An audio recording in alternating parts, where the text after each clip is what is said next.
Naglabas ng hinaing ang mga miyembro ng lesbian, gay, bisexual, and transgender o LGBT community na may kapansanan sa isang forum kahapon. Bukod sa diskriminasyon, kulang umano ang suporta ng gobyerno sa mga katulad nila.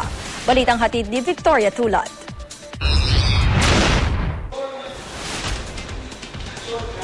Bilang deaf LGBT o lesbian, gay, bisexual, and transgender, iba't ibang diskriminasyon na ang naranasan ng 30 anyos na si Bibo. Pinakamahirap daw ang hindi siya matanggap ng kapwa, lalo na ng sariling kaanak. For example, yung identity crisis po na sinasabing bakla ako, kailangan daw ako magpaka-lalaki dahil walang bakla po sa pamilya namin. Ang mga guro ni Bibo, sinabihan din daw siyang bawal ang bakla sa klase, bagay na nag-iwan sa kanya ng trauma. Pero bukod sa kasarian, doble hirap daw ang sitwasyon ni Bibo dahil hindi siya nakaririnig. Sa katunayan, ilang beses na raw siyang tinanggihan sa trabaho dahil sa kapansanan. Pag tinitingnan ako ng mga tao, parang normal naman, pero alam ko po, nararamdaman ko na may iba talaga yung tingin na sa akin. Sa Deaf Talks Forum sa Commission on Human Rights, inilabas nila Bibo at ng iba pang deaf LGBT ang kanilang sama ng loob sa kawalan ng aksyon para sa kanila.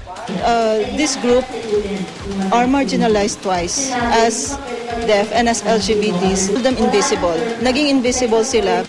Bagaman sakop na Magna Carta for Persons with Disabilities ang deaf LGBT, hindi naman daw istrikto ang pagpapatupad dito. Hindi rin daw tinutugunan ng batas ang kanilang mga pangangailangan gaya ng pagkakaroon ng interpreter sa trabaho.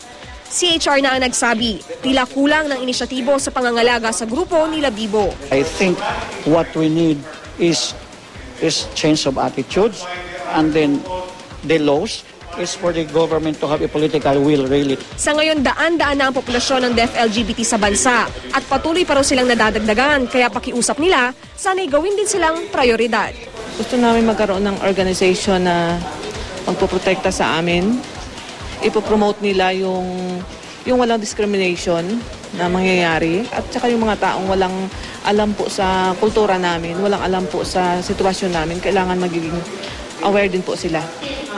Victoria Tulad, GMA News.